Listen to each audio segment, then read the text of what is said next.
역대상 21장 9절부터 13절입니다. 주님께서 다윗의 선견자 갓에게 말씀하셨다. 너는 다윗에게 가서 전하여라. 나주가 말한다. 내가 너에게 세 가지를 제안하겠으니 너는 그 가운데서 하나를 택하여라. 그러면 내가 너에게 그대로 처리하겠다. 갓이 다윗에게 가서 말하였다. 주님께서 말씀하십니다. 너는 선택하여라.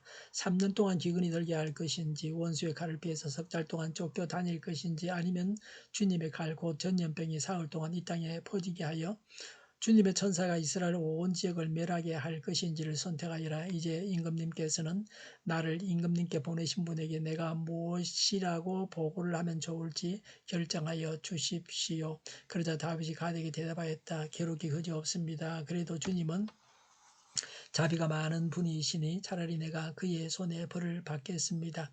사람의 손에 벌을 받고 싶지는 않습니다. 아멘. 하나님의 징계와 다윗의 회개 기도입니다. 다윗의 죄는 인구조사를 한 것입니다. 인구조사는 하나님께서 명하신 것이 아닙니다. 전쟁에서 계속해서 승리하자 다윗이 군사력을 과시하고 싶어서 인구조사를 했습니다. 인구조사를 한 것은 다윗의 교만에 그 근원이 있습니다. 아차 하면 교만에 빠져서 하나님과 원수가 됩니다. 우리는 언제나 자신이 잘못된 선택을 해서 범죄하지 않게 해주십사고 기도해야 합니다. 범죄로부터 자신을 지켜주십사고 구해야 합니다. 유혹이라는 것을 알고 범죄하지 말아야 합니다. 다윗이 얘기했지만 하나님은 벌을 내리셨습니다. 징계는 하나님의 권한입니다. 그래서 범죄하지 말아야 합니다. 우리는 하나님의 그리스도의 보혈을 믿으면 죄를 짓고도 벌을 받지 않는다고 좋아합니다. 죄를 지을수록 이익이라고 합니다. 벌이 없다고 믿으니 그렇습니다. 밀양이라는 영화가 그리스도인이 죄를 고백하기만 하면 죄를 다 용서받는다는 잘못된 신앙을 지적하고 있습니다. 하나님께 죄를 고백하기만 하면 살인을 해도 죄를 용서받는다고 믿습니다. 물론 고백하면 용서받습니다. 그러나 죄에 대한 벌은 있습니다. 나의 범죄로 남에게 피해를 주었다면 갚아주거나 보상해줘야 합니다. 죄를 고백한다고 다 끝난 것이 아닙니다.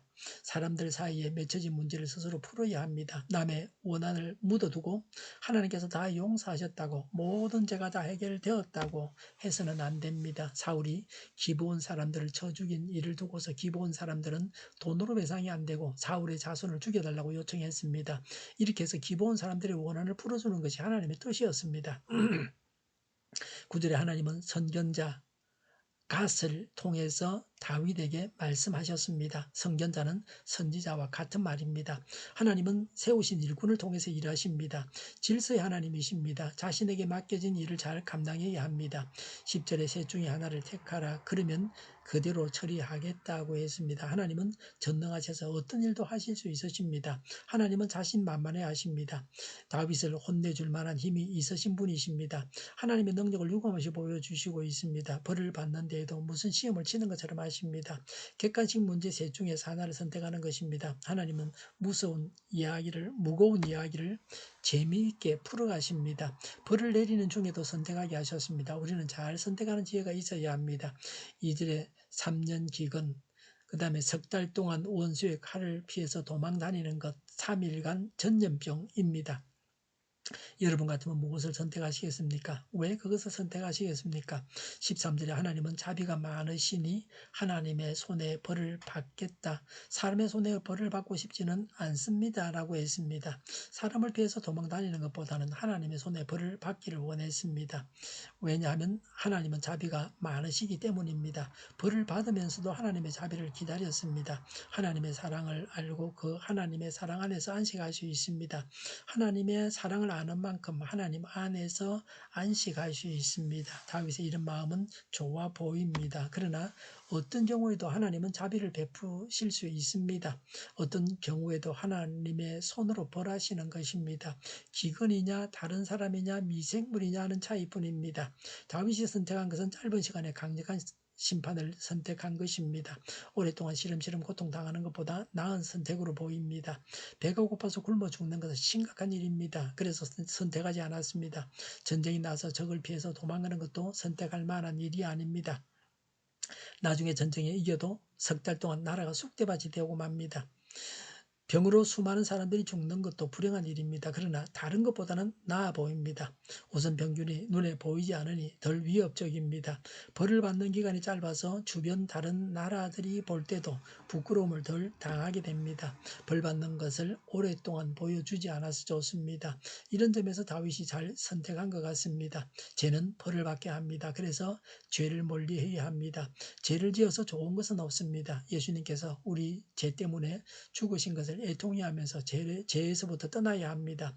죄의 세력에서 자유해야 합니다. 성결한 생활을 해야 합니다. 기도하겠습니다. 죄에서 자유하고 성결하게 살아가게 하여 주시옵소서. 오늘보다는 내일이 더 낫게 하여 주시옵소서. 교회가 분열되지 않고 하나가 되게 하여 주시옵소서. 모든 언론이 제 역할을 다하게 하여 주시옵소서. 정의가 강물처럼 흘러가게 하여 주시옵소서. 코로나19가 물러가고 백신과 치료제가 나오고 갇힌 생활이 끝나게 하여 주시옵소서. 우리 동일교회가 만군은 집하게 하여 주시옵소서. 예수 이름으로 명하노니 모든 병만은 물러가고 몸의 모든 부분들을 온전하게 될지어다. 신유의 기적을 베푸셔서 지금도 저희의 질병을 고쳐 주시옵소서. 교회와 나라를 고치시고 온전케 하여 주시옵소서. 잘못된 것을 제거해서 온전케 하시며 하나님 보시기에 아름답게 하여 주시옵소서. 코로나19로 신음하는 모든 자들을 고치시고 온전케 하여 주시옵소서. 저희와 교회와 이 나라의 민족을 불쌍히 여겨 주시옵소서. 늘 맑은 공기를 마실 수 있게 하여 주시옵소서. 하나님께서 기뻐하시는 나라가 되게 하여 주시옵소서. 저희와 동반 학생들에게 지혜를 다하셔서 앞서가게 하시며 합격의 영광을 누리게 하여 주시옵소서. 오늘도 하나님 안에서 차고 넘치는 삶, 복된 삶을 살게 하여 주시옵소서. 감사와 찬양을 주님께 돌려드리며 예수님의 이름으로 기도하옵나이다. 아멘.